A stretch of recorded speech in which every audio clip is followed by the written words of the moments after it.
종군 위안부는 뭐 자발적이었다 라든지 독도는 일본 거다 라든지 또는 무슨 이야기까지 하냐면 남경 학살은 없었다 이런 이야기까지 하죠.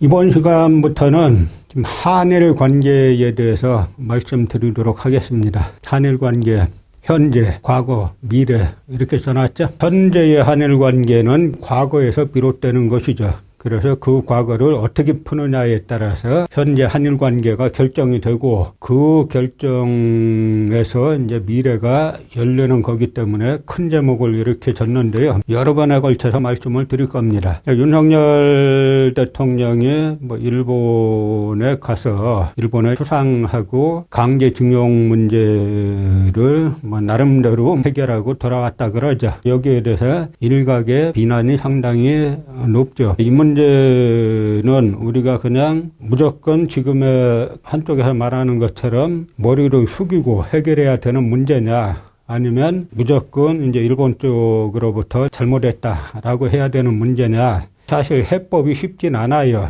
그냥 너네 일본 잘못했다 라고 하고 일체 대화를 안 하면은 그냥 흘러는 가는데 이 두 나라 사이가 이제 그렇게 흘러가기에는 너무 많은 일들이 뒤엉켜 있는 관계죠. 그래서 제가 항상 여기서 말씀드리는 거는 뭐냐면 이 다 역사 문제인데 이 역사 문제는 그 뿌리가 있다는 겁니다. 그래서 그 뿌리의 핵심은 뭐냐면 결국 일본은 왜 과거에 그 침략전쟁, 전쟁 범죄에 대해서 사죄를 안 하는가라고 하는 거죠. 이 문제를 풀려면 여러 역사적 문제를 따져봐야 돼요. 그러면 이 구조가 있어요. 일본이 사과를 안 하는 구조. 그 구조가 뭐냐면 현재의 일본의 지배계급, 그 다음에 지배정당인 자민당 체제, 이게 어떻게 생겼는가를 알아봐야 되는 겁니다.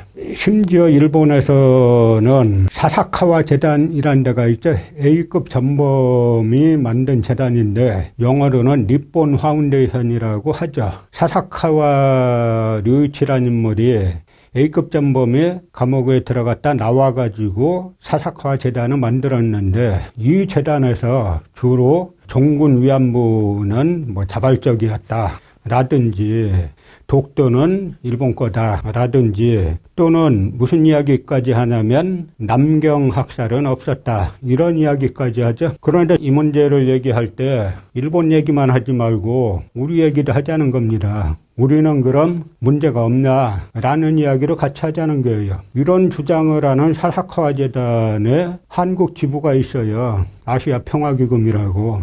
지금 버젓이 한국 한복판에서 그것도 해칭 스카이 대학 안에 자리 잡고 활동을 하고 있어요. 일본에서는 사실 하고 싶은 말들이 그런 이야기일 겁니다. 우리가 역사 문제 제기할 때 너희 나라 솔직히 들여다봐. 사사카재단 한국지부 지금 활동하고 있잖아. 버젓이 독도 일본 거라고 지도에서 동아시아 역사지도 나라똥 가지고 동북아 역사재단에서 만들었잖아. 근데 일본은 지금 그런 얘기 안 해요. 왜냐하면 그런 얘기를 일본이 하면은 우리 사회는 그제야 알았다는 듯이 반응하기 시작하는 거죠. 저희 같은 사람의 그 문제를 몇 년 전부터 제기하면서 많은 탄압을 받아왔어요. 모른 척해요.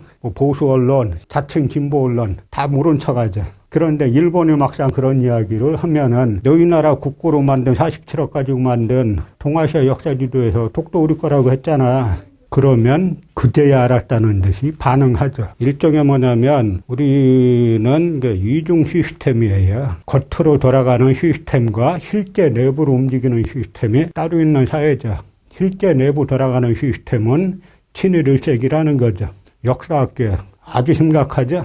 그런데 이 역사학계에 대해서 문제 제기하면은 보수 진보 언론 할 것 없이 다 죽이려고 드는 게 현재 한국의 상황입니다. 그럼 이 사진을 한번 보죠. 1937년 남경 대학살에서 일본군이 이렇게 중국인 머리 베갖고 들고 있는 거예요. 이외에 사진 무지하게 많습니다. 근데 일본은 사사카와 재단은 이런 일 없었다 그러고 남경 대학살은 없었다 그러죠. 나치가 울고 갈 일이에요. 일부 나치 후예들이 뭐 유대인 대학살 없었다 그러죠. 그런데 그 얘기 잘못 얘기하면은 이스라엘의 모사드가 가만히 안 있어요. 근데 우리는 뭐 그런 활동하는 조직이 있습니까? 제가 지금 말씀드리는 거는 현재 이 현상 뒤에 숨겨진 이 구조를 찾아서 문제를 풀지 않으면은 영원히 안 풀린다 하는 이야기입니다. 이 문제는.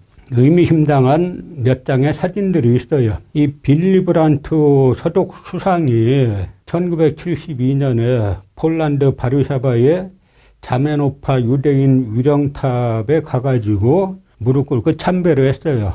원래 이럴 계획이 없었습니다. 성명이나 발표하려고 했는데 무릎 꿇고 참배를 했어요. 그래서 이 사진이 전후의 독일이 확실히 변했다 라는 걸 보여주는 아주 상징적인 사진이 됐습니다. 이 사건 이후로 독일과 폴란드의 사이도 좋아졌고 독일에 대해서 유태인들이 바라보는 시각도 좀 달라졌죠. 그런데 우리는 어떤가 한번 보세요. 일본의 아베 수상, 얼마 전 세상을 떠났는데요. 아베 수상이 집권한 지 1주년 기념으로 야스쿠니 신사를 참배합니다. 2018년 12월이죠. 그런데 야스쿠니 신사가 어떤 데냐면 저도 도쿄 방문했다가 한번 찾아가 봤는데요. A급 전범을 비롯해서 246만여 명의 일본군의 위패를 모신 곳이죠. 그러면 한번 장면을 바꿔가지고 독일에서 예를 들어서 독일의 수상이 나치 A급 전범들 모셔다 놓고 사형당한 전범도 모셔다 놓고 그 다음에 제2차 세계대전에 죽은 사람들의 위패를 모셔다 놓은 곳에 동독이고 서독이고 그 수상이 가가지고 참배를 했다라고 치면 어떤 일이 벌어지겠어요? 그런 일은 벌어질 수가 없어요. 왜 벌어질 수 없냐? 독일은 전후 청산을 확실히 했다는 거죠. 그런데 일본은 이 전후 청산을 못한 결과 끊임없이 이런 문제가 발생해요. 총리가 직접 참배를 하고 그러면 이제 한국과 중국, 대만에서 격렬하게 항의를 하죠. 그러면 그 다음부터는 직접 참배는 안 하고 야스쿠니 신사의 공물을 헌납하는 것으로 한 단계 낮추고 대신 구구 사상을 가진 강요들이 참배를 하죠. 이야기는 뭐냐면 이 빌리 브란트와 아베의 차이는 뭐냐면 가장 큰 차이는 역사관이 다르다는 겁니다. 이 빌리 브란트는 반나치 활동을 한 인물이에요. 나치에 대해서 그렇게 직접적인 책임을 질 필요가 없습니다. 그리고 독일에서 그렇다 그래서 독일 사람들도 사람은 다 같지 않습니까? 독일 사람이라고 무조건 나치에 대해서 다 부정하겠어요?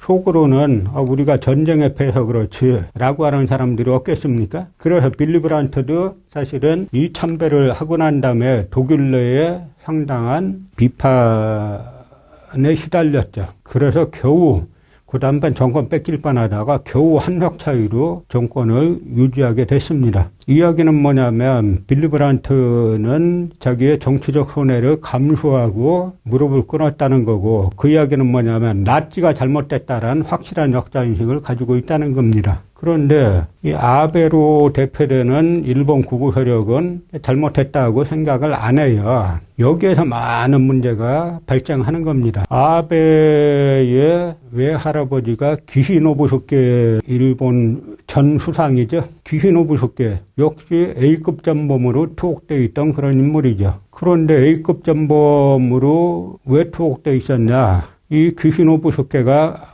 만주국에 일본이 1931년에 이제 만주사변, 중국에서는 1931년 9월 18일 날 발생했다고 해서 9.18 사변이라고 부르는데요. 이 9.18 사변, 만주사변 이듬해에 1932년 3월 1일 날 일본에서 만주국이라는 이 괴뢰국을 세우죠. 그리고 청나라의 마지막 황제였던 부위를 모셔다가 총통으로 만들고 나중에는 이제 황제로 만드는데 이 부위는 일본인들의 허수아비 노릇을 한 거고 사실 일본인들이 모든 걸 다 주도했는데 그거를 만주국에서 이 아베의 외할아버지인 기시노부스케가 거기서 뭘 하냐면 이 군벌하고 재벌하고 그다음 만주국하고 이 삼자가 그러니까 행정과 군과 돈, 이 3자가 합작하는 아주 이상한 체제로 만들어놔요.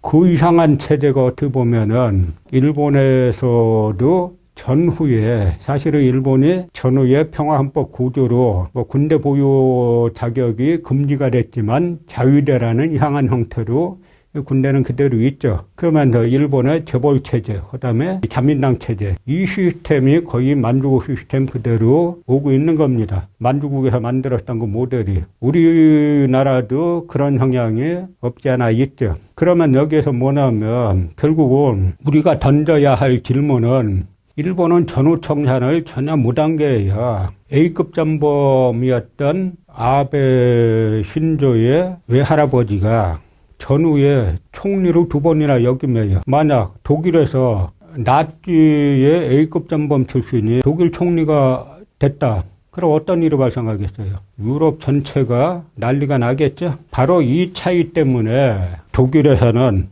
이 전후 청산 문제가 등장하지 않는데 아시아에서는 끊임없이 전후 청산 문제가 등장한다는 겁니다. 그러면 왜 이런 일이 발생했느냐? 라고 하는 부분은 다음 시간에 조금 자세히 말씀드리겠습니다.